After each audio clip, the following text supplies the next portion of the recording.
Sodanandana Brajanaranjana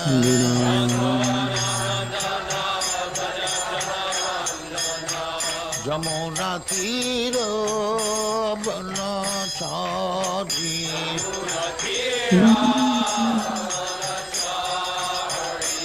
Jamuna Tiro Banachari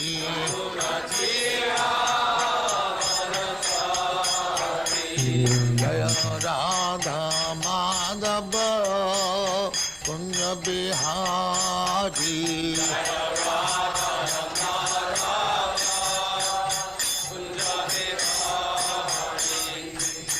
Gopi Jana Vallabha Girivaradhari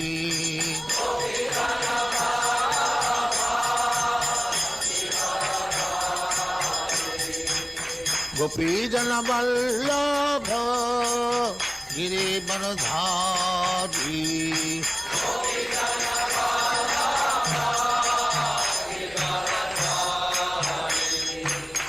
Yasodhanandana Brajanaranjana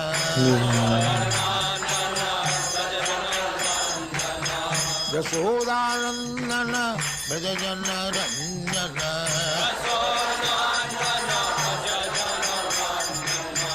Yamuna Tiro Banachari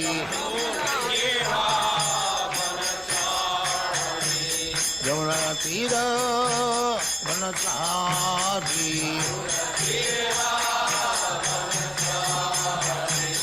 Jaya Radha Madhava Kunja Bihari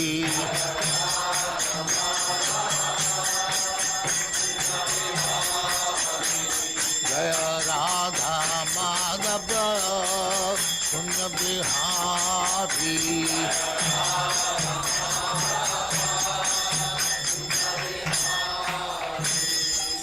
Jai Amaswa Paramahansa Paribhrajagacharya Sattare Srismad Bhaktivedanta Saraswati Goswami Bhagavad Ki Jai Ananta Koti Vaishnava Ki Jai Namacharya Sri Haridas Thakur Ki Jai Prem Se Kaho Sri Krishna Chaitanya Prabhu Nityananda Sri Advaita Gadadhar Shivasari Gaur Bhaktivinoda Ki Jai Sri Radha Krishna Bhog Gopinath Sam Kund Radha Kund Giri Godhan Ki Jai Vrindavan Dham Ki Jai Navadvip Dham Ki Jai Ganga Mai की जाए जमुना माई की जाए गुरु द्वारका धाम की जाए स्वामी तो भक्तविंद की जाए all glories to the assembly all glories to the assembly thank you very much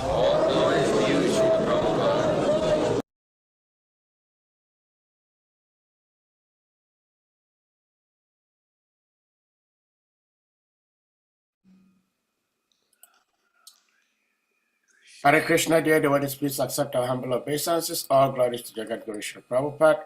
All glories to our revered speaker for today, His Grace Mahatma Prabhu, a direct disciple of Jagat Guru Srila Prabhupada. And all glories to the Sangha Vaishnava devotees.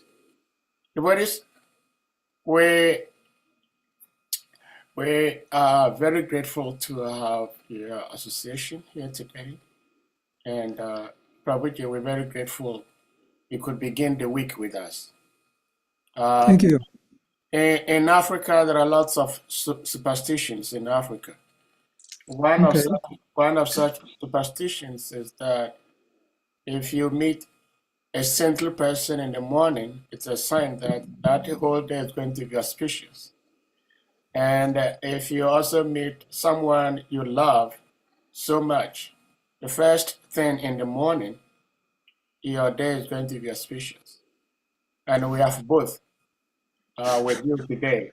So the whole week is going to be auspicious, if not the whole month, the whole year. So we're very grateful to have your association. And without further ado, we may put the verse on the screen and then you take it over from here. Om Namo Bhagavate Vasudevaya. Om Namo Bhagavate Vasudevaya. Om Namo Bhagavate Vasudevaya.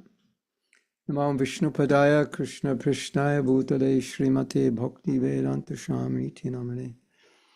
Namaste Saraswati Deve Gauravani Pracharine. Nirvishesha Shunyavadi Paschatya Dasatarine. Srila Prabhupada Ki Jai. Bancha Kalpa Tarubhya Pasindubhyevacha. Patitanam Pavanebhyo Vaishnavebhyo Namo Namaha. Mukam Kuroti Vachalam Panketi Girim Yakrapa Tamaham Vande Siguru Dinatarinam. One who is blind, one who cannot speak, one who cannot walk, by the mercy of the Guru can speak poetry, can climb mountains, see stars in the sky. That's a combination of two verses. Sri Krishna Chaitanya Prabhu Nityananda Shadvaita Gadadhar Shivashari Gaur Bhaktivinoda. Hare Krishna, Krishna Krishna, Hare Hare, Hare Rama, Hare Rama, Rama Rama, Hare Hare. Today we're reading from Srimad Bhagavatam, 3rd Canto, Chapter 9, Text 7, 8, and 9, and each have a purport. So, should we read the Sanskrit to all, or just read the Sanskrit to this? I mean, I can read the Sanskrit, but responsively, maybe we do this first responsively. And most of you won't want to chant it because it looks difficult, doesn't it? Anyway, we'll do this, we'll chant, I will chant and you'll respond. Daivena te hatadiyo bhavata prasangat. Daivetena hatahidiyo bhagavata prasangat. Sarva shubho pashamanad vimukhendriyaye. Sarva shubho pashamanat vimukhendriyaye. Kurvanti kamasu kalesha lavayadhina. Kurvanti kama shukalesha lavayadina. Lobha vibhuta manaso kushalani shatsvat. Lobha vibhuta manasho kushalani shaswat. Daivena te hatatiyo bhavata prasangat. Daivena te hatadiyo bhavata prasangat. Sarva shubho pashamanad vimukhendriyaye. Sarva shubho Shubho pashamanat. Kurvanti kama shukalesha lavayadina. Kurvanti kama sukalesha lavayadinam. Lobha vibhuta manaso kushalani shashvat. Lova vibhuta manaso Kushalani shashvat. One more time. I think the best thing is you all mute yourself, and then you can all respond, and I will chant it in my head, so I'll give you enough time to respond. Otherwise, it's confusing. Daivena te hatadiyo bhavata prasangat. Daivena te hatadiyo bhavata prasangat. Talia, can you mute yourself? Okay. Sarva shubho pashamanad vumukhendiyaye. Sarva shubho pashamanad vimukhendriyaye. Kurvanti kama shukalesha lavayadina. Kurvanti kama shukalesha lavayadina. Lobha vibhuta manaso kushalani shashvat. Lobha vibhuta manaso kushalani shashvat. Word meanings. Daivena, by fate of misfortune. Te, they.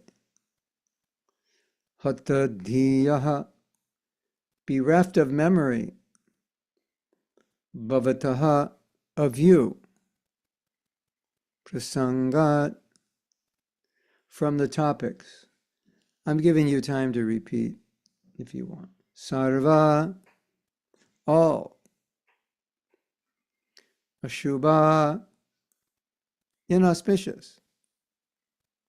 Upashamanat, curbing down. Vimukha, turned against. Indriyaha, senses. Ye, those. Kurvanti, act. Kama, sense gratification. Sukha, happiness. Lesha, brief. Lavaya, for a moment only. Dinaha, poor fellows. Loba abhibhuta, overwhelmed by greed. Manasaha, of one whose mind. Akushalani, inauspicious activities. Sashvat, always. Translation. O my Lord, persons who are bereft of the all auspicious performance of chanting and hearing about your transcendental activities are certainly unfortunate and are also bereft of good sense. They engage in inauspicious activities, enjoying sense gratification for a very little while. Purport. The next question is why people are against such auspicious activities as chanting and hearing the glories and pastimes of the Lord, which can bring total freedom from the cares and anxieties of material existence.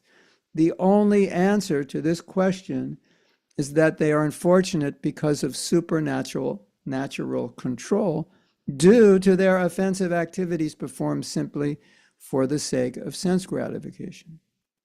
The Lord's pure devotees, however, take compassion upon such unfortunate persons and, in a missionary spirit, try to persuade them into the line of devotional service. Only by the grace of pure devotees can such unfortunate men be elevated to the position of transcendence. This verse is explaining that conditioned souls have no hope of ever becoming free from material existence, have no hope of understanding properly who they are in their relationship with Krishna because of offensive activities, which are defined as activities performed for sense gratification. And it's interesting that they're defined as offensive because all sense gratification is meant for Krishna. And so, if we engage in sense gratification, which we're all very good at because we have lots of practice, then that sense gratification is actually meant for Krishna, and that's offensive. Just like if you come to my house, you walk in and you eat everything in the refrigerator. Well, that was meant for me. It wasn't meant for you. I mean, I could offer it to you. But if I didn't offer it to you and you took it all, that's offensive. And therefore it's sinful because you're stealing. Yes? Can you go back to the purport that we're on? 7. So we can look at it while I'm talking. Thank you. So, didn't you find that interesting? That Prabhupada is saying sense gratification is offensive? Like, most people, even devotees, would think, well, it's just sense gratification. Why would that be offensive? I'm just having a good time. Because it's for Krishna. Because you've taken something from Krishna. And so, if we are offensive to Krishna, how are we ever going to become Krishna conscious? Obviously not. So this verse is saying, but pure devotee comes And what does he do? He convinces us that what you're doing is wrong. But not only does he convince us, he prays to Krishna to help us. And he bestows his blessings on us so that we can understand what he's saying. Because ultimately, without the mercy of a pure devotee, how can you understand what they're saying? It'll just be words going in your head, but it won't hit your heart.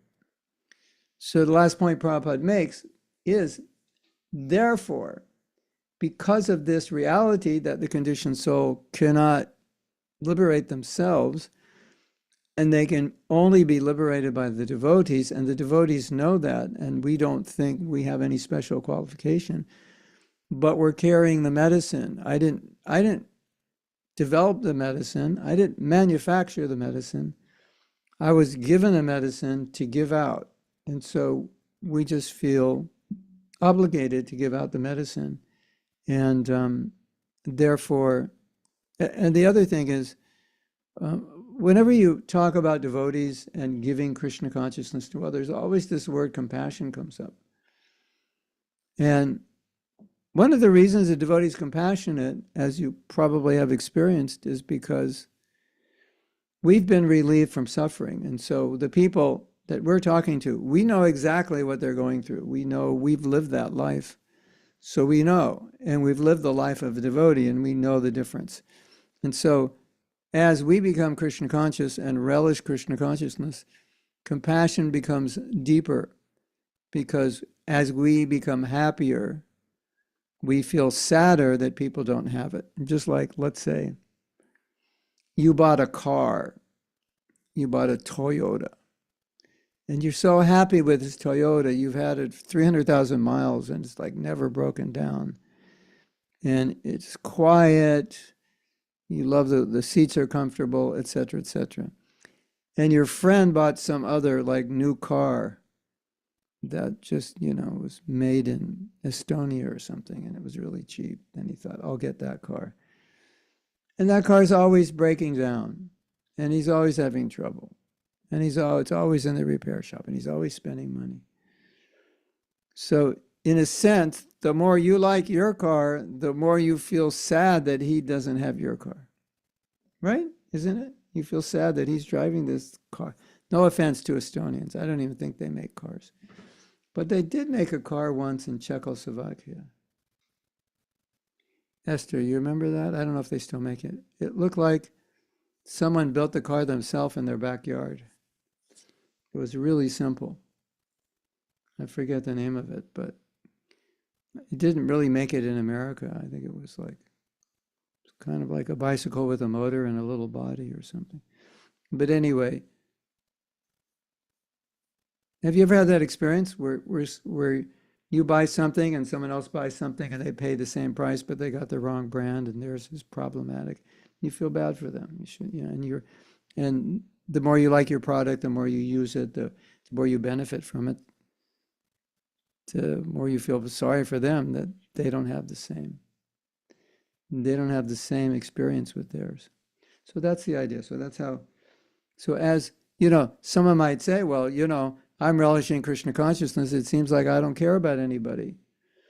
It doesn't actually work that way, because the more you relish it, and naturally, the more you want to give it, because the more you see, it's like you're realizing they're suffering even more, in a sense, because you're so happy in Krishna consciousness. Okay, so I guess we can go to the next verse, and I will just chant the next verse myself in the interest of time. This is text 8, chapter 9, third canto. Shutrit tridatubir imamoho adhyamanaha shito varashar itaritarascha kamag nina chutarusha shishpurparena shampashito mana urukrama shidattame. Prabhupada says the word Sanskrit means precise.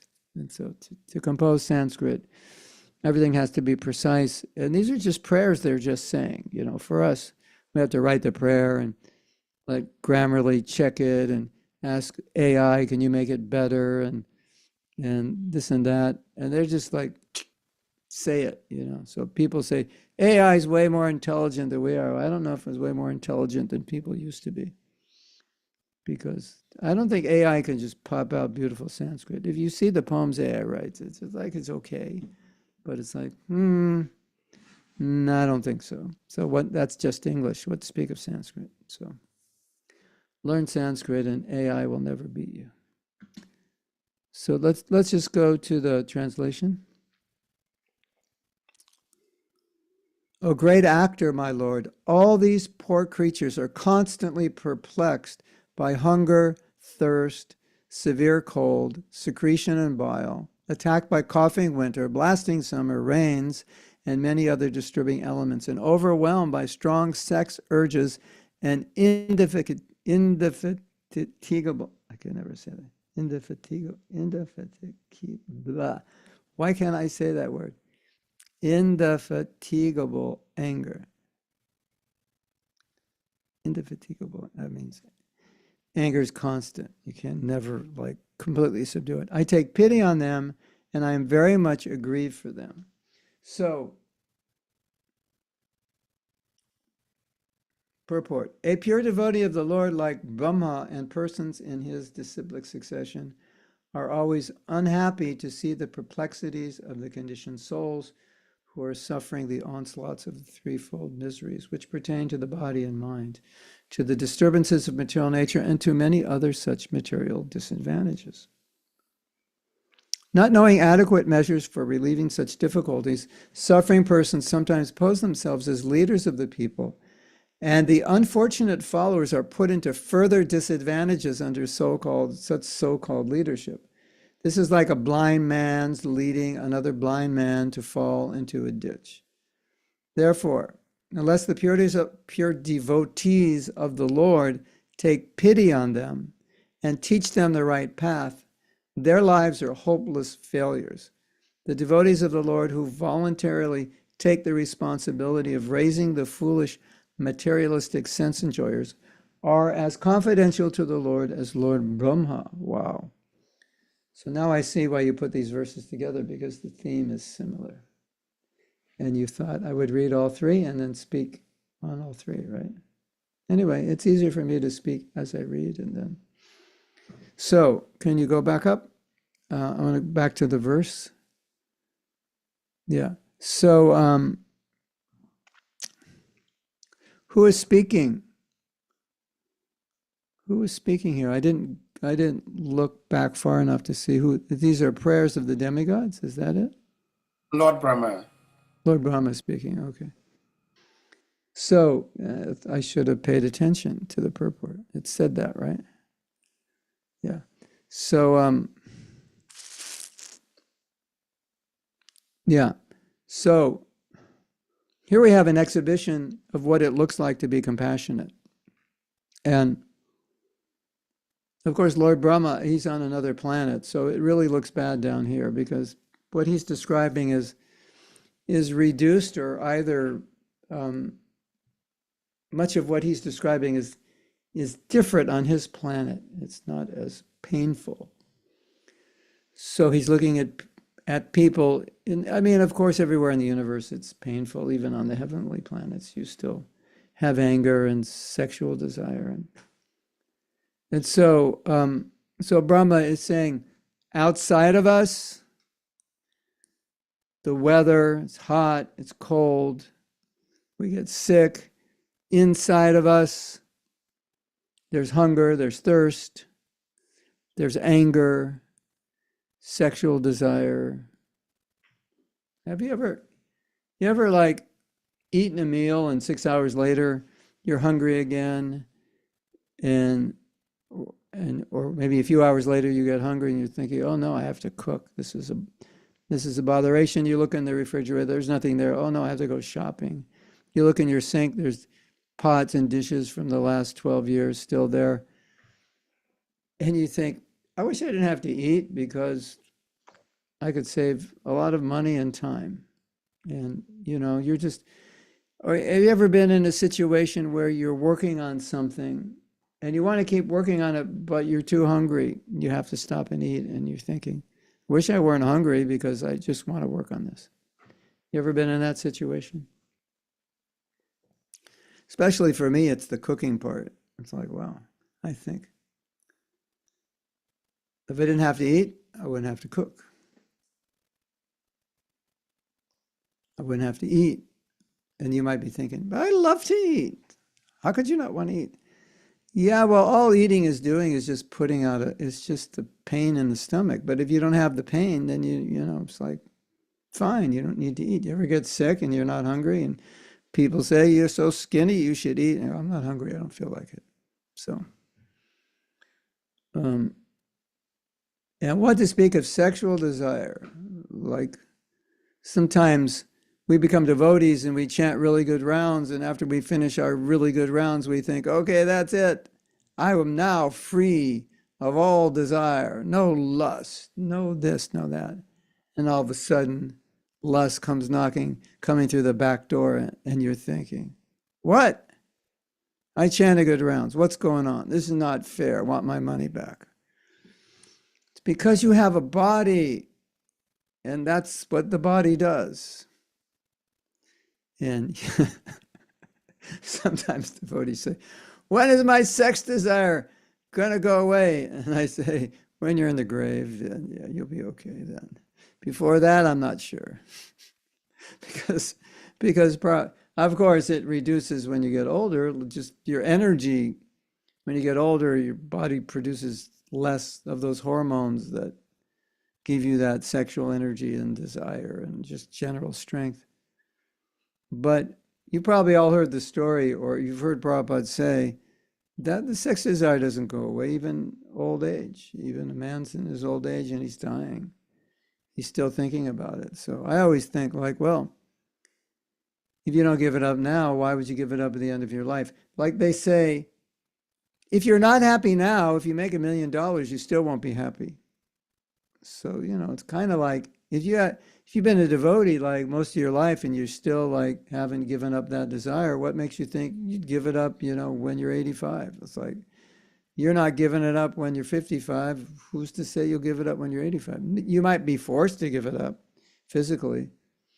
But Prabhupada's point was that even this story was even this man, and he was in the hospital dying. I think he was dying. Anyway, he was an old man in the hospital.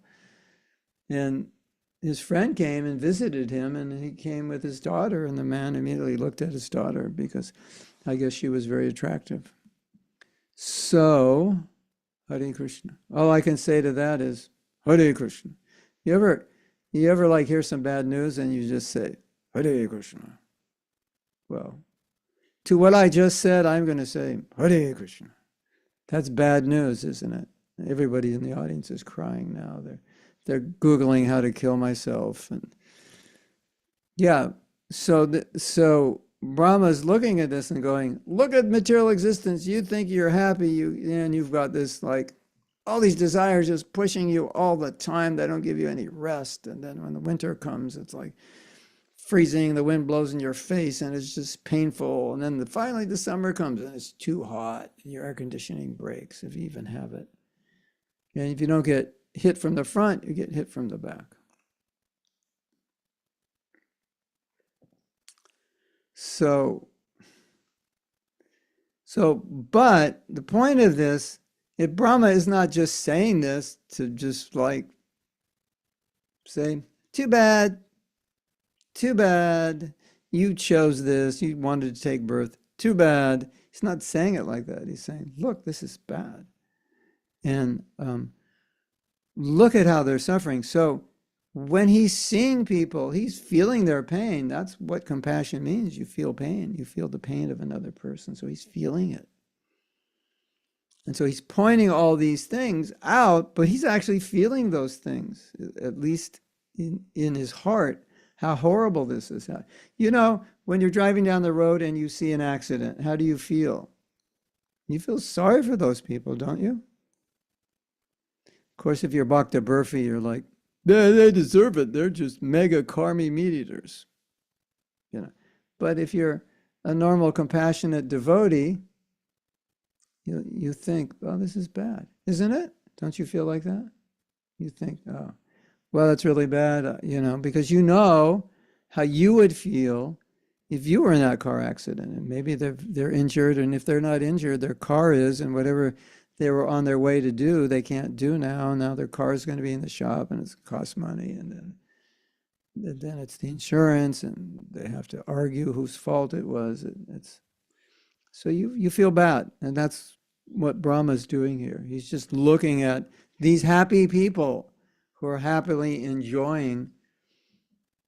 They're happily enjoying eating, sleeping, mating, defending, and they think they're enjoying, but they can't get rid of that desire. And then the more they do it, the more they want to do it. So it's like this insatiable desire is driving them crazy because they can't find happiness doing it, and they do it over and over again. Have you ever done something over and over and over again so much that you got sick of it? So they're doing it over and over and over again till they get sick of it. And then what do? They just get divorced and find another partner to do it over and over again because they think it's going to be new and different. So Brahma's looking at this and going, this is horrible. I feel so bad for them. I want to help them. And so that's how we should be feeling when we see people. Like, look at their lives. When Prabhupada would look at non-devotees and, what their life was like, and he would say, oh, their life is so bad. They're working so hard. They're suffering so much. He would feel just like this. He would say things like this. Okay, we can go. Can you just go to the purport for a second so I can remember what's there? Yeah.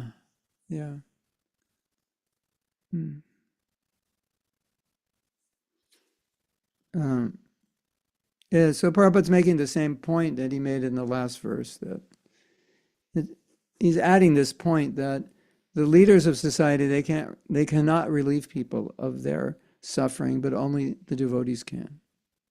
And my dear devotees, if we don't do it, who's going to do it? Look in the mirror and tell yourself every morning, if I don't do it, who's going to do it? So that's the idea. Okay, we go to the next verse. This is verse number 9. Javat pritaktam idamatmana indriyartha mayabalam bhagavato jana isha pashyat tavan samsritir aso pratishankrameta vyarthapi dukha nibaham bahati kriyartha.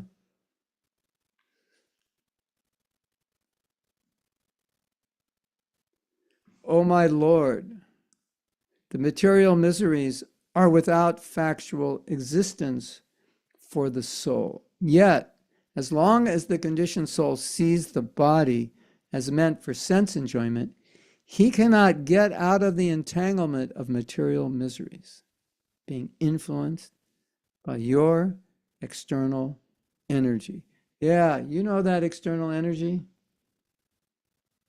That damn external energy. You know about it, right? It's like heavy. It doesn't leave you alone. Have you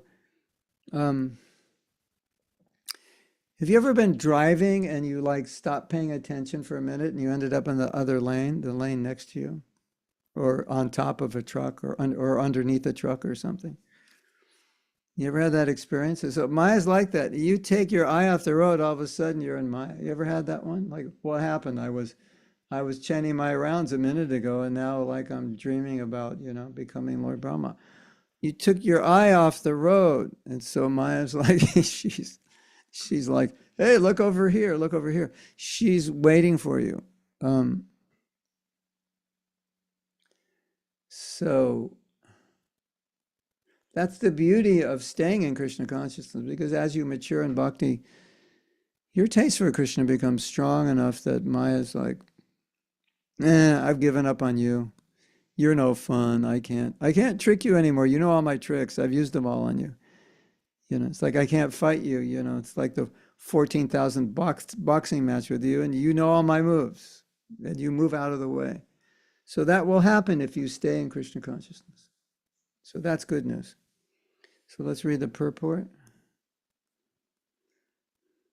The whole trouble of the living entity in material existence is that he has an independent conception of life. He's always dependent on the rules of the Supreme Lord in both the conditioned and liberated states. But by the influence of the external energy, the conditioned soul thinks himself independent of the supremacy of the personality of Godhead. His constitutional position is to dovetail himself with the desire of the supreme will. But as long as he does not do so, he is sure to drag on in the shackles of material bondage, as stated in Bhagavad Gita, chapter 2, text 55. Prajahati yada kaman sarvaparta manogatan. He has to give up all sorts of plans manufactured by mental concoction. The living entity has to dovetail himself with the supreme will. That will help him to get out of the entanglement of material existence. Hare Krishna. Gauranga Nityananda. So this verse is saying that all these miseries that Lord Brahma is describing, they actually don't exist for the soul. They exist for the body, but they don't even exist for the body. If you realize you're the soul, then it's not going to bother you or influence you. So what this verse is saying, when we think about sense gratification, then automatically that just binds us to the body, helps us. It causes us to identify with the body. When you serve Krishna, you identify with the soul because the soul is a servant of Krishna. So when you identify with the body, then what do? You do what bodies do. You look for sense gratification. You know how Prabhupada sometimes says, well, we're like animals, says like we're like animals. Why? Because what are we doing? I mean, it's embarrassing to say this. And Prabhupada said it so many times. The animals eat, sleep, mate, and defend. You sleep, you eat, sleep, mate, and defend. You just do it in a more polished way. I mean, that's a heavy statement if you think about it. Because basically, you're telling people, you're just a dog. Excuse me, sir, I want you to know, you're a dog. Wow, how dare you say that? Because all you're concerned about is what a dog's concerned about. Where's food? Where's sex? Where's a place to sleep? And when I see another dog coming in my turf, I bark. Get out. The dogs are like, they make good customs officers. Get out of my country. You don't belong here.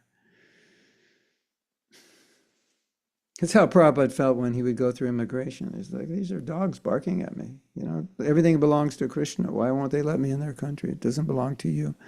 But anyway, I think it's a good reflection for us because, I mean, if you're living as a devotee, then your life is not dedicated to eating, sleeping, and mating, defending. Your life is dedicated to controlling those things, right? Sometimes we have to get along with devotees and it's difficult and we just do it because we don't want to give into our defending propensity. And we see a person who's very beautiful, opposite sex, and we just say, I've given that up, I'm not a dog. I have my own wife, I have my own husband, or I'm brahmachari. That's it. So that's how you prevent yourself from being a dog. How much are you going to sleep? What I need. How much are you going to eat? What I need. A dog would kill himself. Wouldn't a dog kill himself if you just let him eat whatever they wanted?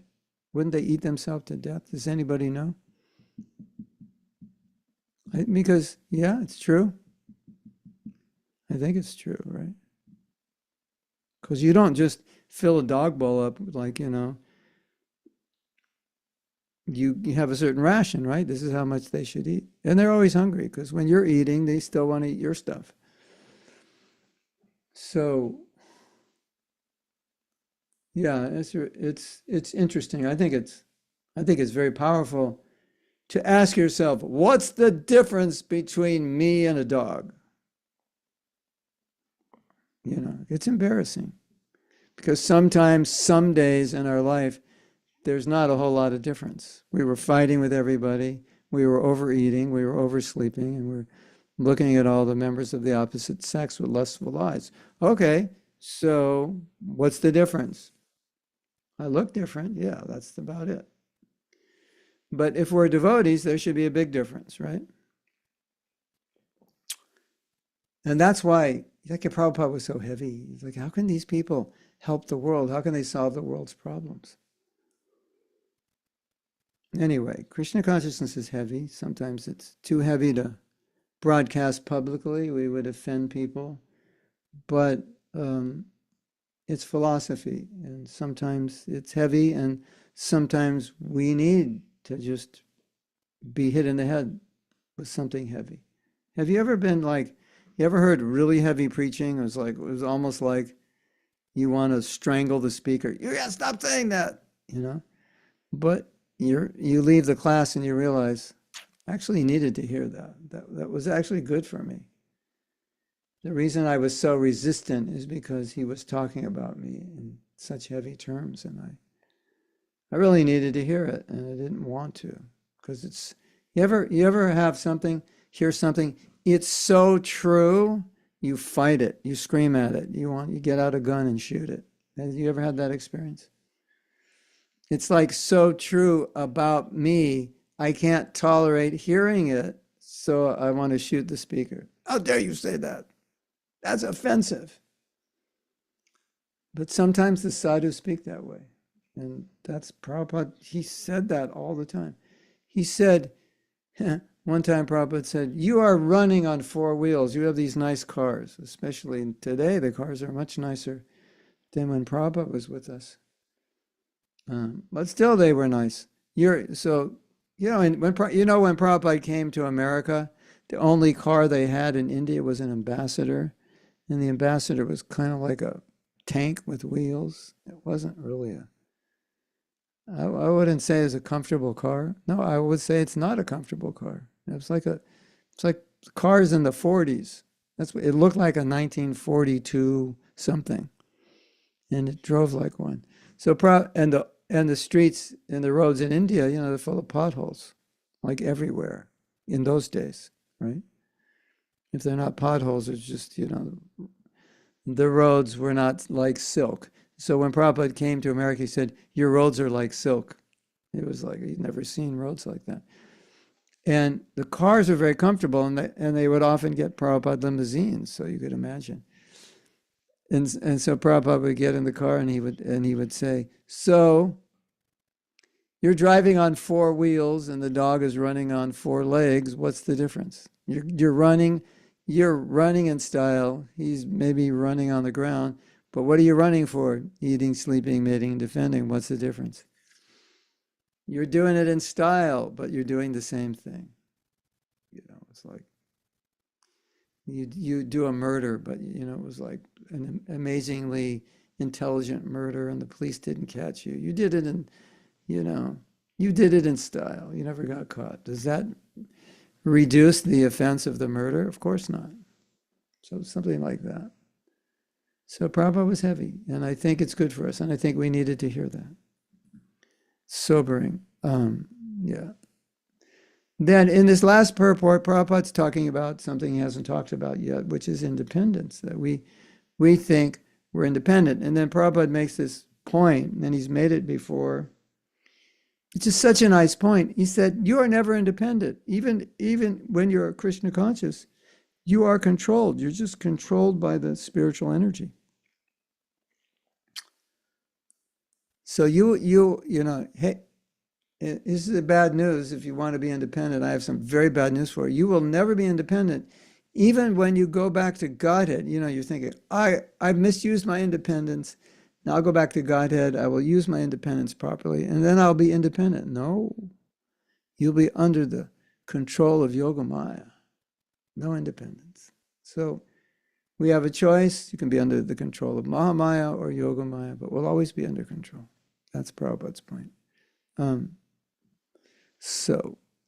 then Prabhupada quotes this verse in the Gita, Prajahati yada kaman sarvaparta manogatan. When you give up all When you give up all material desires, then you're liberated. Yeah. That's such a paradox, isn't it? Like, everybody wants a million things, and they think when they get them, they'll be happy. And Krishna says, when you give them all up, you'll be happy. Like, whoa, what? Huh? How does that work? No one told me that. Everyone told me the more I get, the happier I'll be. And Krishna's saying, the more you give up, the happier you'll be. Like, what's that? Pujahati yadakaman sarvaparta manogatan. All these things your mind is hankering for. You know, people, they say, I want peace. Well, hello, everyone. Peace means you don't want anything, at least, or you don't want anything for yourself. You only want for Krishna. That's what peace means. So you want peace, like, and they're thinking, well, when I get everything, I'll be peaceful.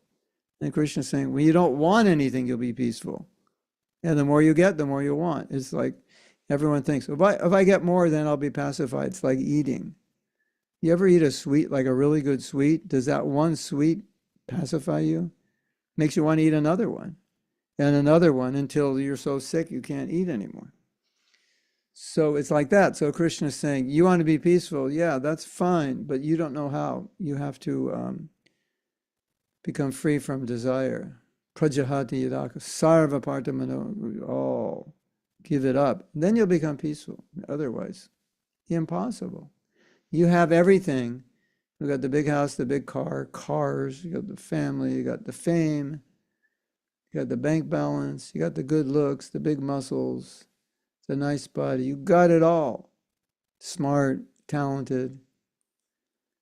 And as long as you want more, you're not peaceful. It's just the way it works. And then you become a sadhu. Prajahati yada kaman. You give it all up. You become a sadhu. And then you become peaceful. So I'm going to Vrindavan. I've given up everything except my bead bag and my dhoti. I'm going. I'm on my way. And like, you remember when you became a devotee and you gave up everything and moved into the temple? It was like, It's like drinking a lemonade on a hot day, wasn't it? Yeah, hits the spot. I gave up everything and hits the spot. Yesterday, I had an amazing experience. You want to hear about it? We have well, you're going to hear about it even if you don't want to, so sorry for that. So, you're not supposed to say when you speak, don't say just pause. So yesterday, I was cleaning out my storage area on my property. It's 10 feet wide, 20 feet long. So that's 200 square feet. You can store a lot of junk in there. And the longer you live in a house, we've been here 20 years, the more junk you can store. And the cheaper the junk gets in China, the more you buy, because it's like, it's so cheap, might as well just buy it. You know, when I grew up, you could, it was not cheap. If you're going to buy something, you'd think about it, you'd save for months, and then you buy it. Now you don't have to think about it, because what costs $100 now is $14.99, and the special deal is half price if you buy it right now. So it's easy to accumulate junk. So we got rid of some stuff a few weeks ago, but it wasn't enough. And a devotee was visiting me, and when he came, I was cleaning out the storage area, and he goes, "Can I help you?" I was like, "Okay." So I kind of became like a hurricane in cleaning, and I stayed up, and then I worked on that for like an hour, and then we had a program, and then I came back at 5:30, and I worked on it till 10 o'clock at night. And if you look outside my house, you'll find a lot of stuff out there. If you want to get it, just fly over. We're going to throw it out tomorrow. You got one day to get here. So there's lots of stuff that we don't need, because as you go through life, you need certain things, but then you grow out of them, or you had a business, you don't need it, or you're working on a project, or the technology changes. We got all these wires and cables that don't plug into anything, because that was 90s technology, right? And like all your old cassettes, where do you put your cassette when you drive your car? You have to buy a 1980 car to have a cassette player, right? Even a CD player, what are you going to do with your CDs? It's all, just a thumb drive. It's all not even a thumb drive, it's on your phone. Throwing away, throwing away, throwing away. Haribo. Throwing away, throwing away. Sadhvi, who is that? Your daughter, your friend, your neighbor? Wow. Oh, she's selling books. Fantastic. She's on Sankirtan. Thank you. Ecstatic. In Sweden. She's in Sweden. So, I just want to say, I just felt so good having thrown all that stuff out. I was like, last night at 10 o'clock, I could not go to sleep. I went to sleep at 12:30. I was like, ah, ah. So the moral of this class is go throw your stuff away. You're going to feel good. Go in your storage area. Go in your closet. The devotee came over last month, and he was exactly my size. His shoe size, his shirt size, his pant size, exactly mine. I said, finally, I can get rid of my stuff. Because 90% of what I own, people in clothes, were given to me. And all my shoes, I think, except one pair, were given to me. And I just was giving him stuff. This shirt, that shirt, take this, take that. Feels so good to get rid of stuff. And it also feels good to get rid of lust, anger, greed, envy, and so forth. But you can start with getting rid of the grosser things before you get rid of the subtle. Anyway, I just wanted to share that. It was a very liberating experience to get rid of stuff you don't need. You know all that stuff that's been sitting around since 1982, and you're like, maybe I'll use it tomorrow, and you've been saying that for the last 45 years, and you never use it. Yeah. You can throw that away. I mean, or give it away. Somebody could use it, right? Hare Krishna. Okay. I don't know why we're talking about giving it away. Oh yeah, that was because desire, I want more, I want more, I want more. That make me happy. And we say, no, give away more, you'll be happy, not get more. Well, if you, one time, Prabhupada said, I have this watch. This is Krishna's watch, but I'm using it. And if you try to get it from me, I won't give it to you because I'm using it for Krishna. So that's a different mentality, you know. You want nice things. One time, the microphone wasn't working. Prabhupada was giving a lecture. I don't know if it was a microphone or the cable or the amplifier or the speakers. And anyway, they fixed it. It probably was just a loose connection somewhere. And Prabhupada said, there is a saying, maybe Bengal, when you buy something, buy the best. So because you buy the best, it works. So yeah, we buy good things for service, and we're attached to our service. We're not attached to the things. We're attached to the things because we can use them in the service, and we can do things to please Krishna. Right? Yes? Good. Okay. That's all I wanted to say. My famous last words. That's all I wanted to say, and I said it. And now it's time for you to make your comments and or ask questions. Hare Krishna. Thank you so much, Prabhuji. As always, you always speak in such a way that everybody can relate to what you're sharing because everybody experiences it. Yeah, maybe I would have been a comedian if I wasn't.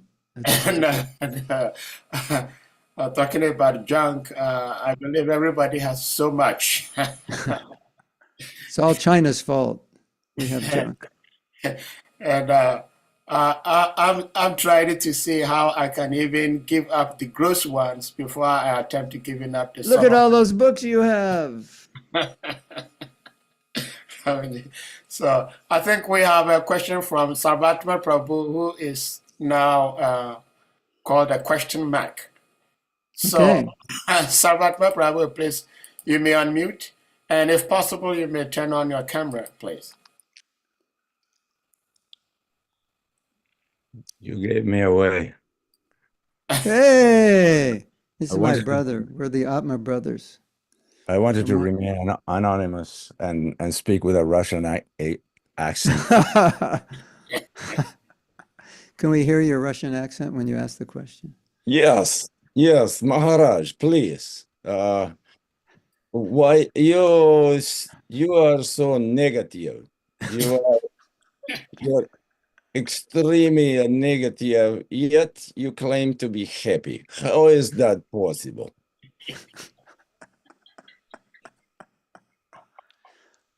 Mm. Mm. You know, it's like you have a thorn in your foot and you pull that thorn out and you feel better. So, there's so many negative things in our life. If you just pull them out, you'll be better. You know, it's funny because so many teachers are like very optimistic, but it's like, you know, you're driving off a cliff. Sarvama, you're driving off a cliff, watch out. And you say, don't be pessimistic. You should be optimistic. You know, it's like, what's the point? You're all going to die optimistically. So, you know. Well, I heard someone that was pushed off a skyscraper, and when he was going by the fifth floor, he said, "So far, so good." That's optimism. Hare Krishna. Well, Sarvatma is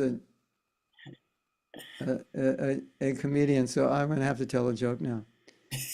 You know, I love to go outdoors because it's a lot easier than going out windows. Very nice. So, yeah, sometimes we exchange jokes. So it's not, but it seems like I heard this criticism before when devotees speak. Yeah. Of course, Prabhupada said, if you don't realize that the material world is a place of misery, it's very difficult to get the option of practicing spiritual life. But why do we have to go via negativa? You know, always is Yeah. We definitely shouldn't do it always because then we'll attract a lot of negative people. All the negative people will like it. But you know that story Prabhupada tells, or it's maybe a fable. This man is on the top of his house, you know, in India or maybe in Nigeria also. The roofs are flat, and in many countries they're like this. They're triangular. So he's on the roof, and he's flying his kite, and there's no railing on the roof, so he's just looking up, and he's about to walk up off, and his friend is saying, watch. Don't bother me, you're too negative. So that was Prabhupada's point, you know, it's like you have to warn people. But obviously, there's limitation. And we can really turn people away. I think also, it's just my opinion, I think devotees who are by nature negative like talking about negative things. And devotees who are by nature positive like talking about positive things. Have you noticed that, Sarvatma? I have. So, you know, if you're negative, it's like you're in the right place, you know, because you can quote 100 negative verses and you could feed your negativity. But obviously, it doesn't help everybody.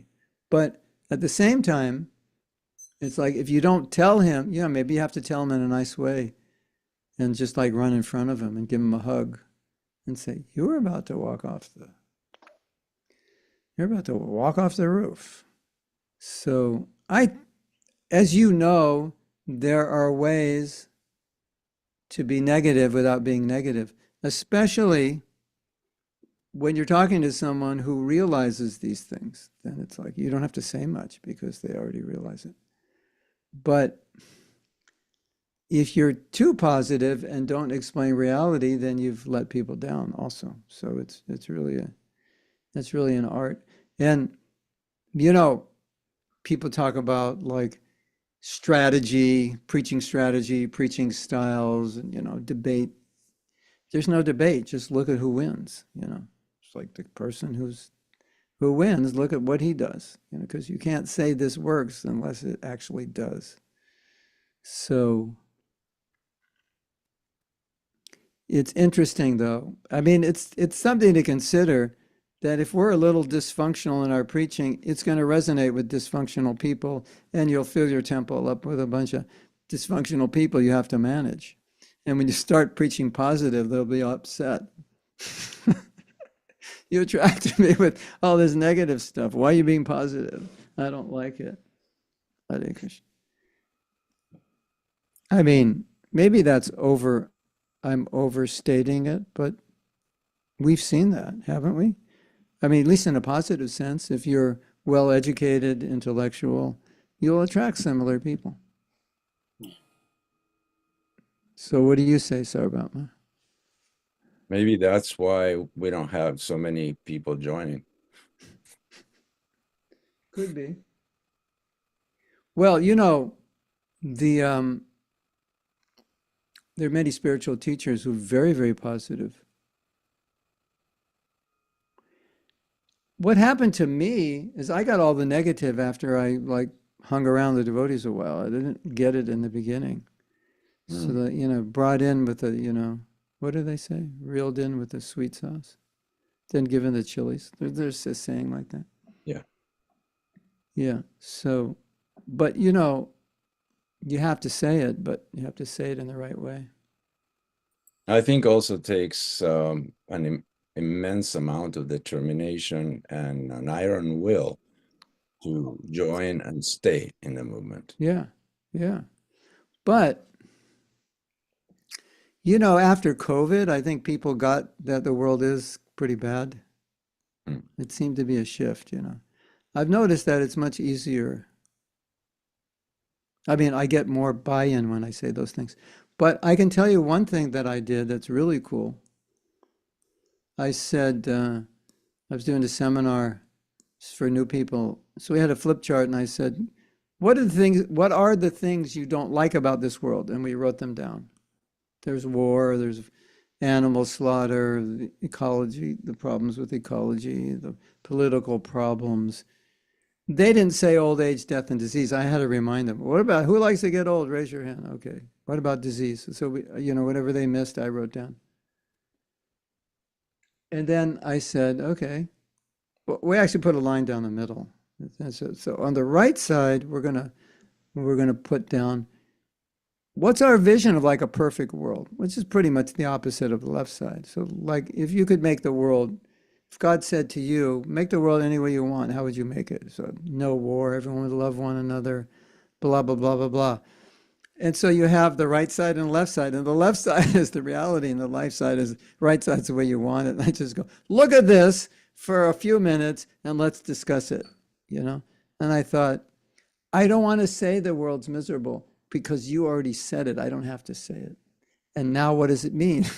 So anyone who's thoughtful will say, oh, this world isn't the way we want it. It's pretty much the opposite of the way we want it. I go, interesting. Didn't Buddha say that? The world is a place of suffering and this and that. Like, yeah. I always quote Buddha because Buddha's cool. And if you say we're suffering, just say, just like Buddha said, the world is suffering. Everyone's like, whoa, cool. Yeah, I like it. Isn't it? So you can say the same thing, but you can quote Buddha and you can get away with it. I wonder if this is like a progression, like it happened until Lord Chaitanya appeared, that Buddha was famous, then Sankaracharya, and then Lord Chaitanya. So we have to, when Make Buddha more positive. when Buddha goes out of fashion, the impersonalists will come and be part of our preaching, and then Lord Chaitanya. Well, the other thing is negative is positive because you're turning people away from something negative, and so naturally they'll go to something positive. So, truly speaking, how is negative negative if negative takes you to positive? That's above my pay grade. So you can stay where you are in Pennsylvania, and in January in Pennsylvania it must be pretty cold, or you could fly to Hawaii, where it's nice and warm. So if you're going to go to Hawaii in January, the more cold it is where you are, the happier you're going to be to go to Hawaii, because you'll think, I'm getting out of this suffering and I'm going to Hawaii. mm-hmm. Something like that. So, yeah. So we're happy to go back to Godhead because things aren't perfect here. The other thing, which I think is the most important thing, is that we would not have a desire for liberation if there wasn't suffering. I mean, that's just a real fact. Yeah. And Krishna knows that better than we do, which is why suffering was built into material existence, because he wants us back. And he knew if he didn't, like, why do I need you, Krishna, when I got everything? Isn't it? I mean, like, if I could be happy without Krishna, why would I be a devotee? It's too much trouble. I usually say that Maya, which we take, like, oh, that's bad thing, is actually our personal trainer. And yeah, exactly. Personal trainer doesn't add more and more weight to what we lift, then we don't develop spiritual muscle. Yeah, exactly. Yeah. I wanted to, I would like to allow other devotees to ask questions. I just want to make a correction with your kind permission. And Please. And it's not philosophical. So you're About how much dogs eat? What is it? No, it's about cars. Oh, about that Czechoslovakia car? Czechoslovakia makes a good car. Yugoslavia. No, Yugoslavia makes terrible cars, but It was called a Yugo. The car was called a Yugo. Yugo, yes. Okay, tell us about the car. Skoda, which is a good brand of vehicles, is made in Czechoslovakia. And Estonia does produce cars too. Oh, really? Mostly race cars, yeah, but it does even hydrogen power buses and some other cars. So yeah, that's just a tidbit. So the Yugo, oh, that's interesting. And the Yugo made such a bad car, you can't return it because there's no Yugoslavia to return it to, right? That is true. Actually, there is a worse car than the Yugo. It's considered the worst car ever made. It's called the Trabant, made in East Germany. And really? yeah, it was already imperfect from the factory. You usually would slam the door and still wouldn't close.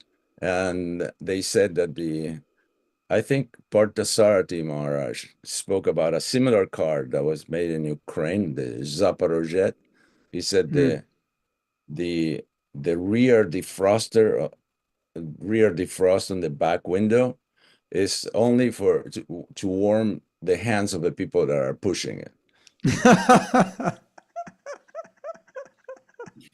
So they pay you to take the car, right? Yes, yes. Usually you find them still there, full of pumpkins, and they use them as right. a planter. Decorations. Yes. Highway decorations. Anyway, thank you. Nice class. And we can remind ourselves of the example of why your friend bought one of those cars and you're driving a Tesla and I feel sorry for you. I feel really sorry for you. But if you get one of those Chinese cars, whatever they call the BYDs or something, then you'll feel sorry for the people riding Teslas, because those cars are way better than Teslas and way cheaper. Wow, didn't know. Yeah, Chinese are amazing. Okay, who's next? Yeah, Hare Krishna, thank you so much, and thank you, Sarvatma Prabhu, as always. There was this message in the chat room from Sadri. Prabhuji, you said she's from Sweden or Switzerland? Sweden. Oh, Sweden, okay. So she said in the course of your preaching, she just distributed 4 of Srila Prabhupada's books. So I was listening to class and distributing books at the same time. Yeah, that's amazing. It is. Does anyone have a question, comments to share, to ask? There is this question, Prabhuji, I have, and that is, some people shoot before they aim, but it is expected that we aim before we shoot. So in the purport to the text 7 of 3.9. Srimad Bhagavatam we discussed. And the purport, Srila Prabhupada was saying that part of the reason the materially conditioned souls are suffering in this material world is due to the influence of the devas, the demigods, because they've performed sinful activities and they have to be punished. Now, my question is, if they have to be punished, sometimes it may be targeted to that particular individual, but oftentimes these demigods, in the course of causing the deserved punishment to the conditioned souls due to what they have performed, the sinful activities they've performed, they create menace to the entire population, like in the form of tornadoes. Yeah. There are many people living in that tornado region who probably did not deserve to be punished as such, but they do get Exactly. punished. So my question is, they are the demigods. Why do they shoot before they aim? That is my question.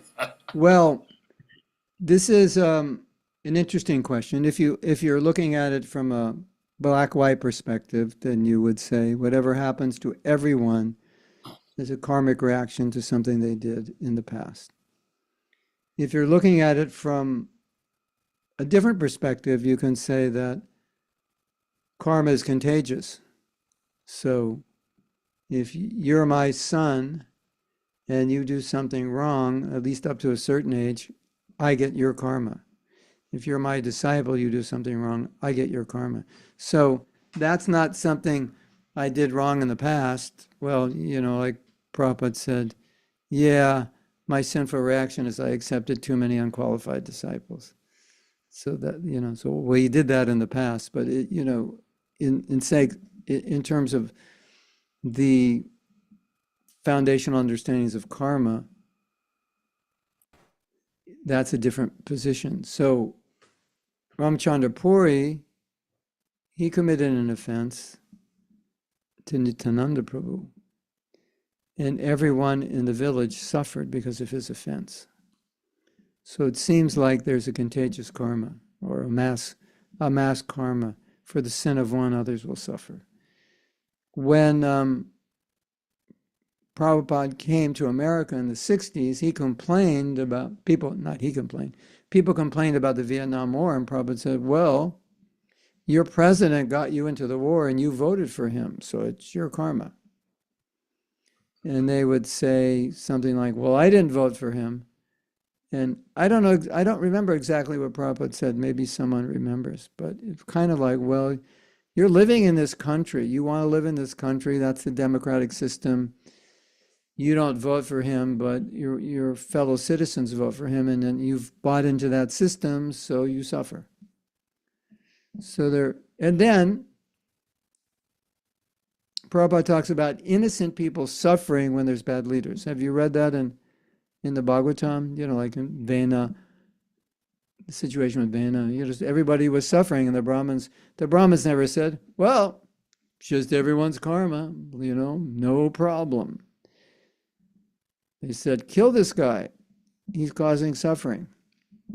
Prita Maharaj chastising the earth. You're not feeding people. So now everybody's starving. Was it everyone's karma to starve? No, it was Bhumi had made a mistake. She didn't want to feed because they were non-devotees. I don't want to feed them. Why should I feed them? Let them die. Prita Maharaj is his duty to maintain the citizens. No, you must feed them. So because he's a good king, people are happy. Ramchandra, everybody's happy. Donald Trump, not everybody's happy. A lot of people are very not happy. A lot of people are very, very angry. And some people are very, very happy. So, and people who have a lot of savings and investments are not too happy right now because the stock market's going down. So I don't think it's that we should see karma in a black and white way because there are other influences, it seems, from these stories and the things Prabhupada said. Like, Prabhupada said you get, the president gets, or prime minister gets 1/6 of the karma. Like, how does that work? That wasn't his karma, but he's taking responsibilities, getting the karma. So there is transference of karma, that's for sure. And also science has studied that how if you're with somebody, your brain will change to be like their brain. So be careful who you're with.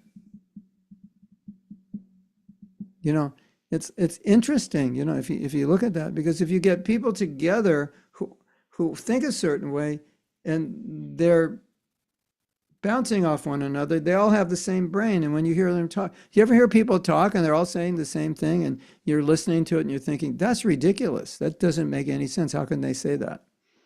You ever been in a situation like that? You're like, and every single person who represents that, whatever it is they represent, they're basically saying the same things that don't make any sense to you because that's how it works. So if that's true, that's a kind of karma also, you could say, right? By association.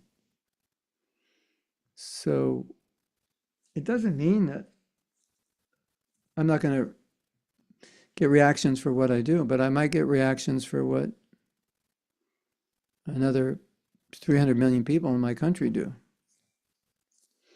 And now, you're in Africa, so some of what's gone on there better than I do. And it's like, it seems like millions of innocent people suffered, like Rwanda, was it Rwanda?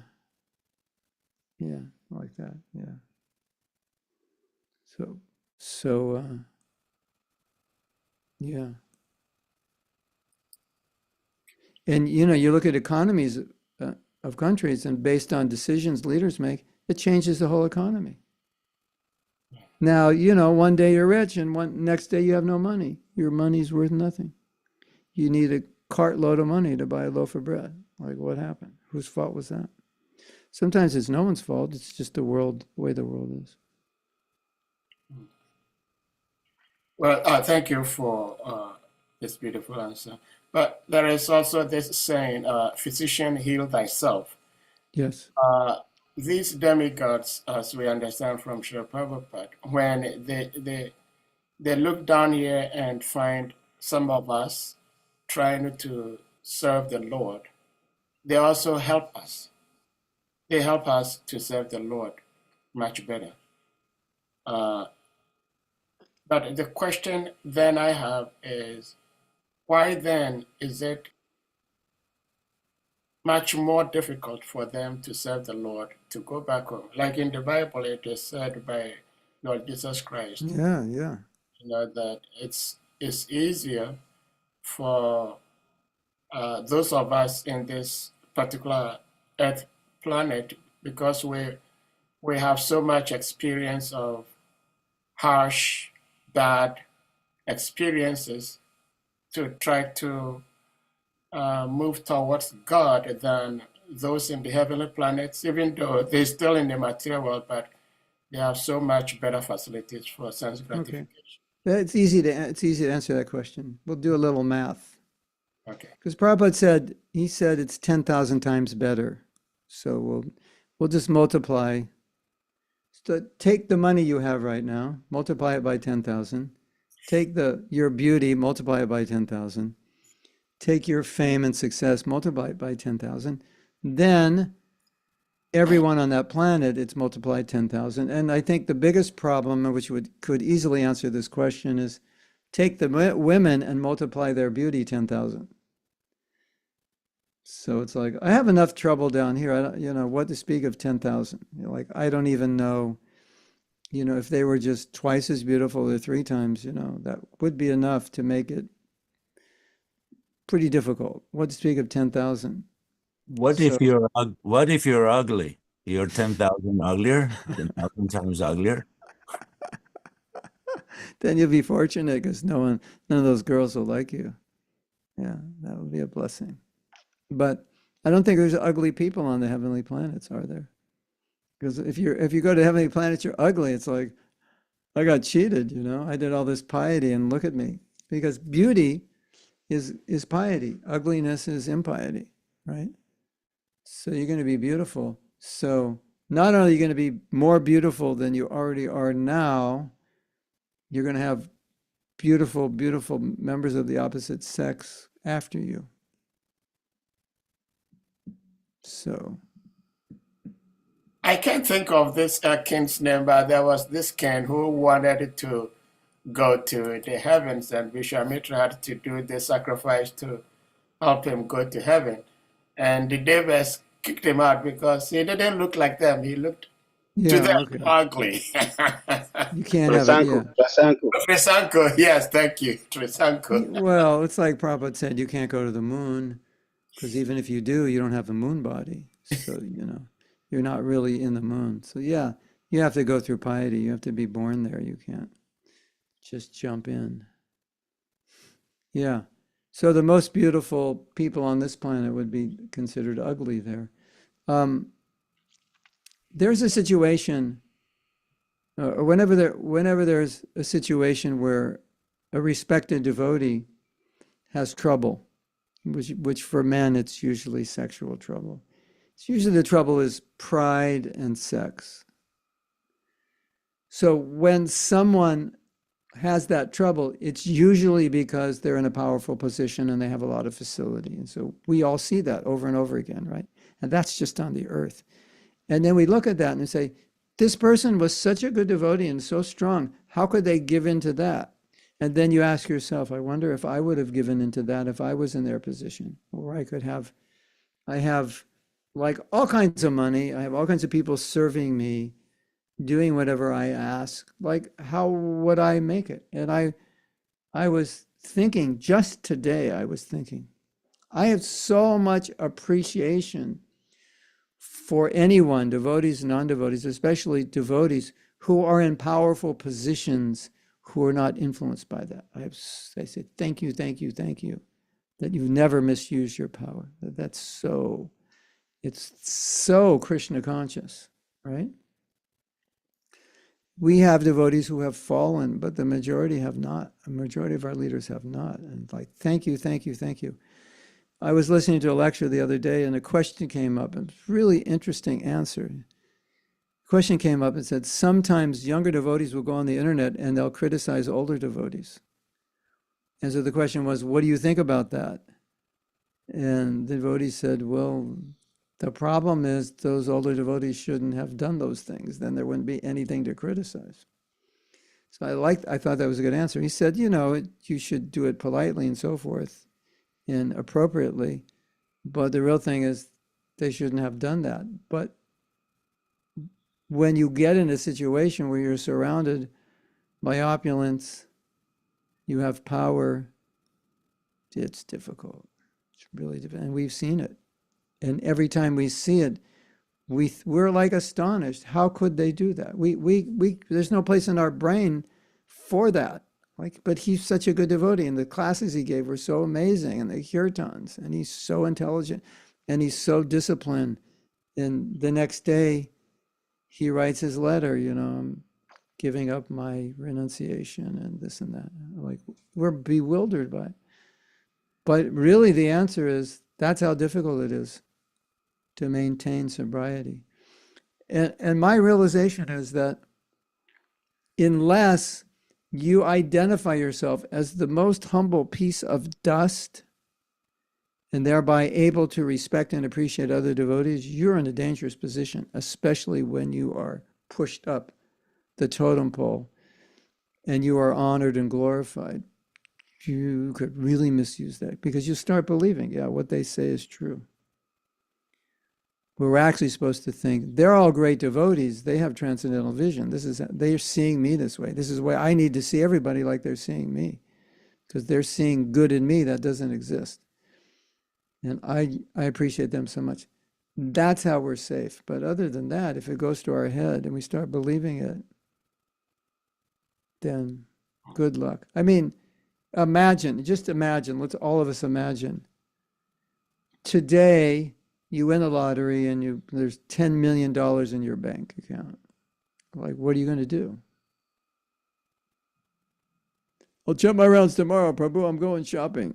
You know, I'll quit my job. quit your job and buy a Tesla truck and go shopping for a new mansion, and you know what I mean, right?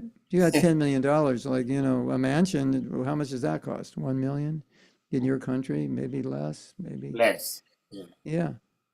Yeah. So, you know, a mansion, a Tesla, throw in a sports car, you know, what the heck, you know, I'll buy a $3,000 guitar. What the heck is only 3,000? You know, it's like isn't it? Yeah. I'll buy a $10,000 camera. You know, we can make a movie, and a $4,000 microphone. Like what? It's just a few thousand. So, isn't it a fact? If you had that much money, your mind would just be like, I get this, want this. So look what's inside of us. And when you get in that position, look what comes out. There's a place in America called Death Valley. And it's called Death Valley because nothing grows there, and nothing grows there because it never rains. And wow, you know, I don't know if you've heard this story before. It's really interesting. They had rain there, like tons of rain one year, and all these things started growing because the seeds were there, but they could never grow because there was no rain. So, Prabhuji's, do you have seeds?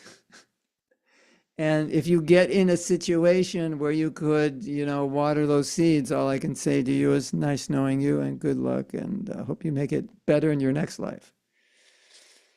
Because, yeah, Hare Krishna. Isn't that interesting? You know, nothing grows until it rains. Yeah. So, you know, you see this devotee and he's like, he's so renounced and detached. Yeah, because he's got nothing. And if he has a chance to get something, if it rains on him, then all of a sudden he changes and everyone's like bewildered. How did that happen? Yeah. So be careful. It's interesting. It Krishna is. Prabhu, did you have something to ask? I saw your hand up earlier. Hare Krishna Maharaj, humble obeisances. Okay. Haribol. My question is not on the class. My question is, I need your opinion Okay. on the Bangalore court judgments.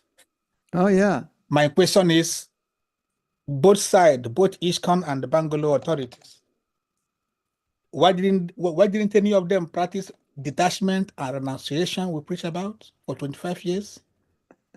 How much money has been wasted in the court case? Oh, yeah. And what is the spiritual consequences for Yeah. wasting Srila Prabhupada Lakshmi for 25 years? Yeah. Yeah. I think, I mean, I can't say the consequences, but my first thought was, just whenever that court case comes up, I think everyone's thought is, this is not what Prabhupada wants us to do. And it's like Maya stealing our money, and lots of it.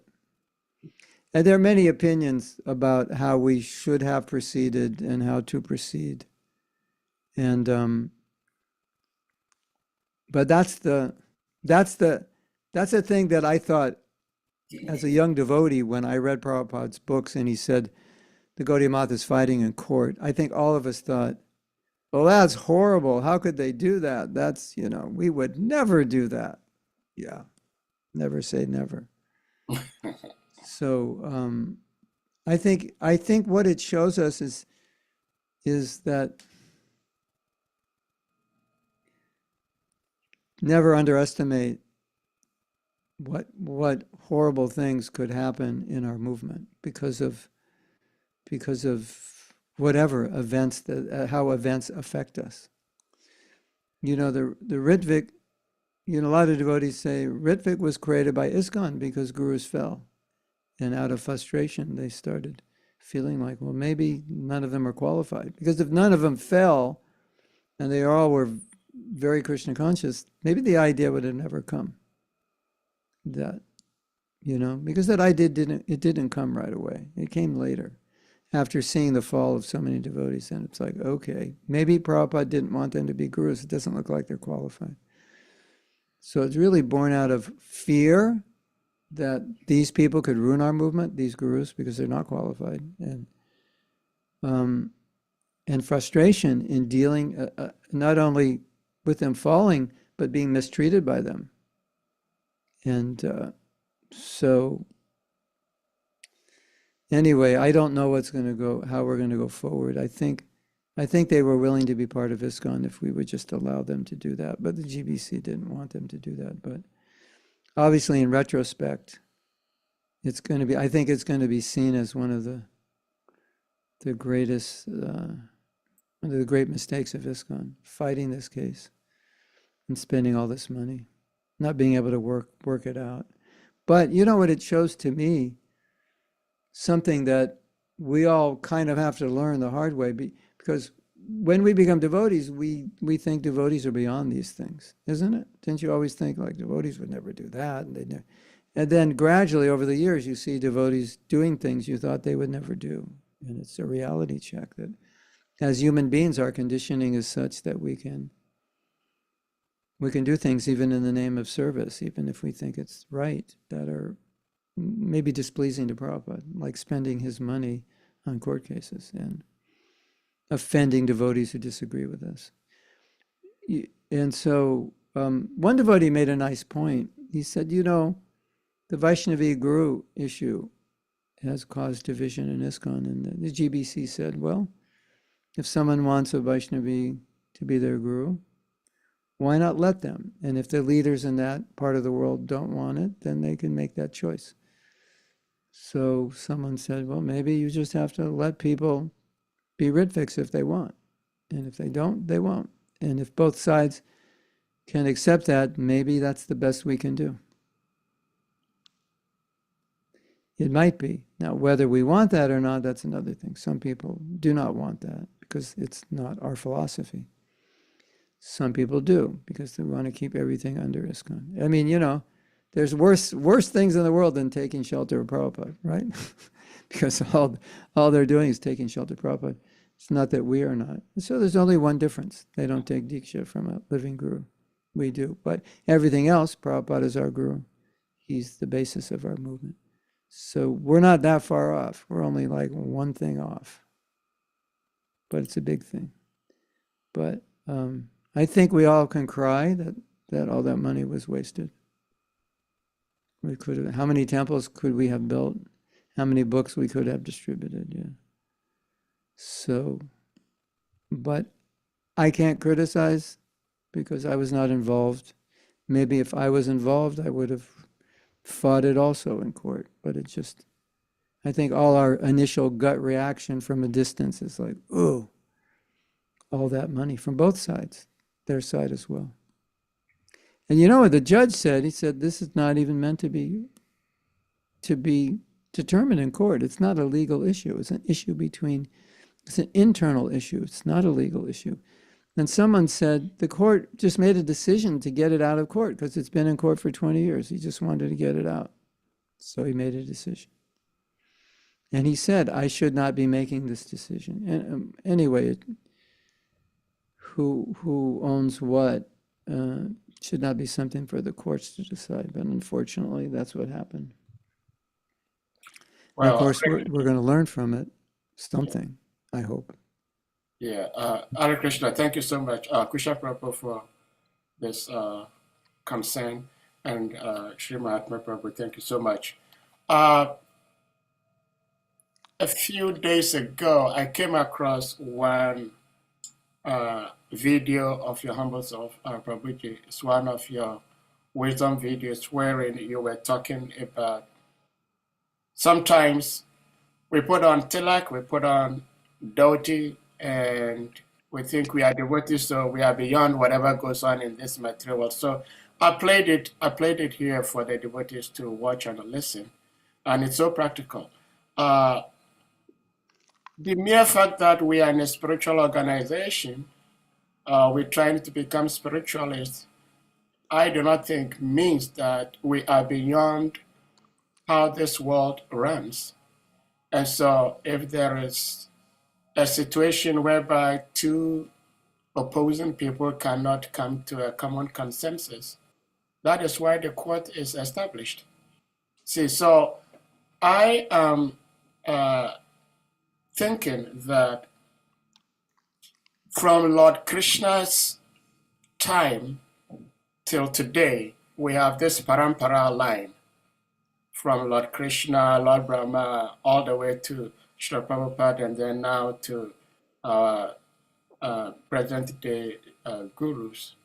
To me, I think that none of them actually, when I say them, I mean the gurus, actually demonstrated the power of the teachings that an ordinary metal can be turned to fire when it is immersed in fire. Because if we look back before Srila Prabhupada, all the gurus were all Nitya Siddhas. Except Srila Maybe, Prabhupada. maybe. I mean, all the main gurus. Maybe Okay. not all, because you only see the list of main gurus. But anyway, that's Well, true. but what I'm trying to say, in effect, is that Srila Prabhupada came and he is making those who have not heard of Krishna, that didn't know anything about Krishna, become devotees. And Yes. when you become a devotee, there is a point where we can become gurus. And like you just perfectly described in this Dead Valley, there may be some of these bad habits still embedded somewhere. So if it happens, that shouldn't mean that the system Right. has to be collapsed. Srila Prabhupada himself told us that the abuse of a system does not make it useless. Exactly. Exactly. So Well, this that this means we system should all becomes leave ISKCON if that's true. yeah. So I do not think that ISKCON wasted that money in court, even though it appears that way because at the moment ISKCON is seen as losing the case. But ISKCON had to do that because we could not go in and then start boxing, exchanging blows. We live in a world of in a civil world. That is what I think we need to do. So, You but know, I think that it's a lesson that we address situations from the very onset. If we find something that is improper, we try to address it instead of yeah.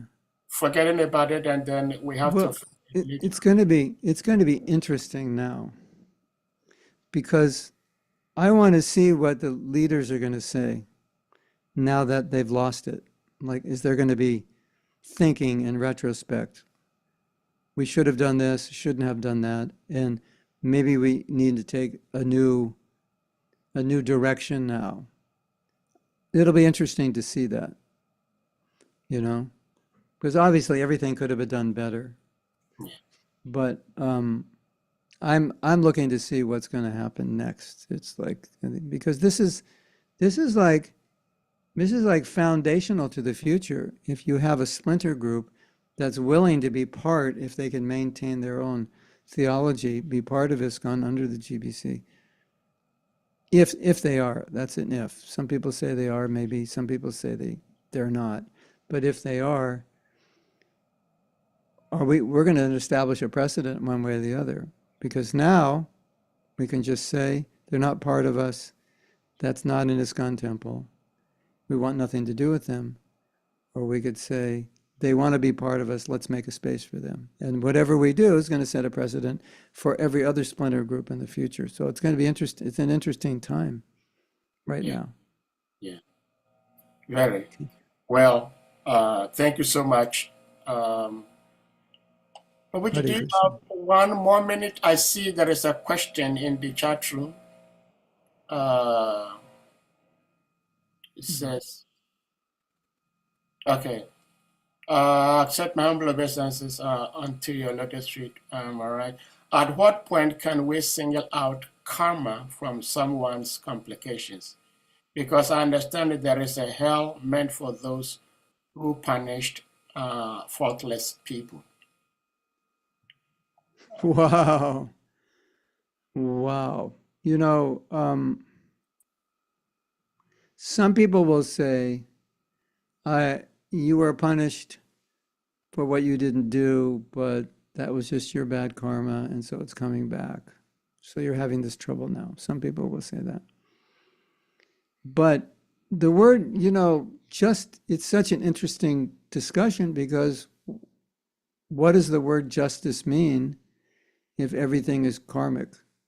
Like, I cannot punish a faultless person, that there's no justice in the world. And the punishment of faultless people, Prabhupada does talk about it. He uses the word innocent.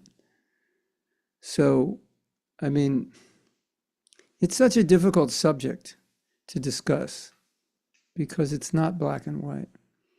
But the nature of this world is there's so much injustice in it. So just by existing, the karma of taking birth, even if it's not your karma, is that you're living in an unjust world, and you're going to be, some bullets are going to fly by you and they might hit you. What if you lived in Venezuela? Like, you have no money now. You can't even, in Venezuela, they don't make enough money to even feed themselves. I don't know how they're living. They're going into debt or whatever. So, and if you live in America, you can live quite a nice life just getting a normal job somewhere, or go to college for a couple of years, get training, you could be some kind of technician, X-ray technician or something. And if your wife and your husband, the wife and husband are both, just like jobs like that, you can live quite nicely. Where in Venezuela, you can't even buy your groceries.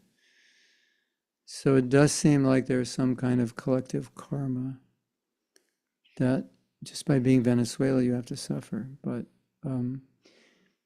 for me, the lesson is you would never punish someone and say it's your karma if they, if they're faultless, for sure. And you would pacify someone who was unjustly treated, but not by saying, well, it's your karma, Prabhu. Probably you deserve worse. You're lucky, you only got 3 bullets. You probably should have got 300. We wouldn't say that. We would say, we would sympathize and say, it's an unjust world we live in, and we never know what's going to happen. And they would say, yeah, that's true. We can all accept that, right? So there is like, that's the way I look at it personally. There is a karma for taking birth on this planet, that these things could happen. I live in a place where there are hurricanes. Hurricanes. So, I don't live close to the hot spots, but if you live in certain places, you could lose your house. Of course, you made the decision to live there, so that's the chance you take. So now AI is coming to take away your job. You didn't know that when you were in college, right? University, studying to be a this or that. So, and who's letting AI loose? No, you can't control it. It's maybe they're going to try to control it, but who knows what's going to happen. So it's an unjust world, and we took birth here, so who knows what unjust things could happen. You ever do something stupid and hurt yourself? You didn't. I once was not looking where I was going. There was a pothole in the street, and I walked off the sidewalk in a pothole, and I sprained my ankle. My wife was like, "That was stupid." And I'm like, "Yeah, I know. I should have watched where I was going." So did I kick someone in my last life, and now I have to get my ankle broken, sprained, who knows? But we do know sometimes we do stupid things and we suffer. And we do smart things and we benefit, but not always. And other people do cause our suffering, and sometimes it is karmic, because we cause their suffering in another life. And but one thing that we saw with Prabhupada, whenever there was antagonism towards him personally, he accepted it as some kind of karma or something. So I personally feel, and I think this is a good way to think, the fact that I chose to take birth again and again and again makes me very vulnerable and liable to suffering. And so how can I complain? You walk into a store and They got the air conditioning on because it's so hot outside and you're in the store freezing. Well, stop complaining, just get out of the store. Why do they keep this store so cold? What's wrong with them? They don't have a brain, you know. They should put me in charge of this store. I'd show them what to do. Why don't you just get out of the store? You won't be so cold. So, I mean, that is a reality which we all have to contend with. But it's nice. There is the idea of a faultless person suffering. I think it's an important thing and to distinguish. Okay, we got to go. Thank you so much. Thank you so much, Praviti. Thank you so much. Hare Krishna to everyone. Devotees, I believe strongly that we all have been very, very much nourished spiritually today. And it's the first day of the busy week, Monday. And this spiritual nourishment is sufficient enough to at least take us through this 1 week. But certainly much more further than that. So at this point, we're going to humbly request you all to kindly unmute your mics, and we all gratefully chant Hare Krishna Maha Mantra to express our appreciation to our dearest speaker, His Grace, Mahatma Jai, please. Oh, Premanand. Hare Krishna, Hare Krishna, Krishna Krishna, Hare Hare, Hare Rama, Hare Rama, Rama Hare Rama, Hare Rama. Rama Hare Hare.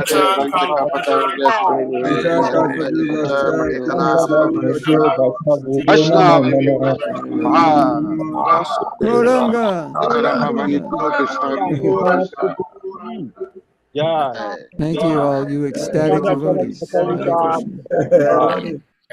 I want to cultivar esta